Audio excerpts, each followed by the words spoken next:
Aborder l'illibéralisme s'est avéré essentiel, voire incontournable pour moi. Ce phénomène est devenu préoccupant dans un monde inquiet et intellectuellement rétréci, un monde vacillant sous le poids de son propre orgueil et s'éloignant de la transcendance du seul vrai Dieu. L'illibéralisme, c'est un mot qui semble sortir d'un laboratoire de sciences politiques, mais il décrit en réalité un mouvement bien vivant, presque organique, qui traverse malheureusement notre époque.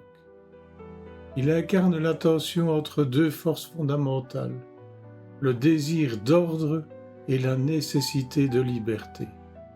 De loin, il ressemble à la démocratie. De près, il en manque les organes internes essentiels. Pour comprendre l'illibéralisme, on doit revisiter la tradition libérale qui a façonné les démocraties modernes. Le libéralisme politique, c'est l'idée que les individus disposent de droits imprescriptibles, que le pouvoir doit être divisé, contrôlé, limité et que l'état de droit agit comme une sorte d'armature invisible maintenant la structure debout. Les élections jouent évidemment un rôle crucial, mais ce n'est qu'une partie du tableau. La démocratie libérale, c'est surtout un pouvoir excessif, même au nom du peuple. L'illibéralisme, lui, se présente comme une rectification de cette tradition, un retour au réel, une reprise du pouvoir par la communauté contre des élites jugées déconnectées. Dans le discours illibéral, les contre-pouvoirs deviennent des obstacles à l'efficacité. Les juges sont soupçonnés d'être politiquement biaisés, les médias et les universités d'être corrompus ou manipulés, et les minorités d'être des privilégiés illégitimes. Le récit est toujours le même. On doit défendre la majorité silencieuse contre des forces qui affaiblissent la nation. Ce qui le rend redoutable, c'est que l'illibéralisme ne détruit pas frontalement la démocratie. Il la modifie par petites touches, discrètement. Les élections restent en place, mais on les encadre, on les orchestre. Les médias restent ouverts, mais l'accès aux ressources se resserre autour de ceux qui soutiennent le pouvoir. Les tribunaux fonctionnent, mais les nominations deviennent stratégiques. On obtient une forme de démocratie dirigée, où la scène publique ressemble à un décor de théâtre très réaliste, mais soutenu par des structures discrètes qui guident tout. Le phénomène prospère particulièrement dans les périodes d'incertitude, quand les repères économiques, culturels ou identitaires se brouillent, l'angoisse collective cherche un centre de gravité. L'illibéralisme répond alors par une promesse simple. Vous serez protégés. Vous serez protégés. Protégés contre le chaos, contre les adversaires politiques transformés en ennemis, contre l'étranger désigné comme menace, contre la complexité elle-même. Ce n'est pas un hasard si certains régimes illibéraux construisent une sorte de mythologie nationale. Un âge d'or perdu, un peuple vertueux, un projet de restauration. Cela fonctionne comme un récit théologique sans transcendance où la nation prend la place du sacré. Le paradoxe fondamental tient au rôle du peuple.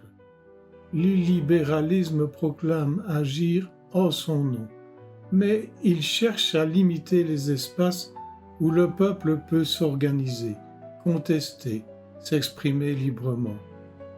Le pouvoir dit aux citoyens « Je suis ta voix », ce qui revient à lui retirer la sienne.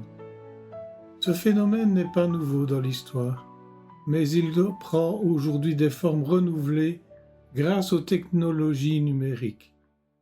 Les gouvernements peuvent saturer l'espace public de récits favorables, discréditer les critiques, polariser les opinions.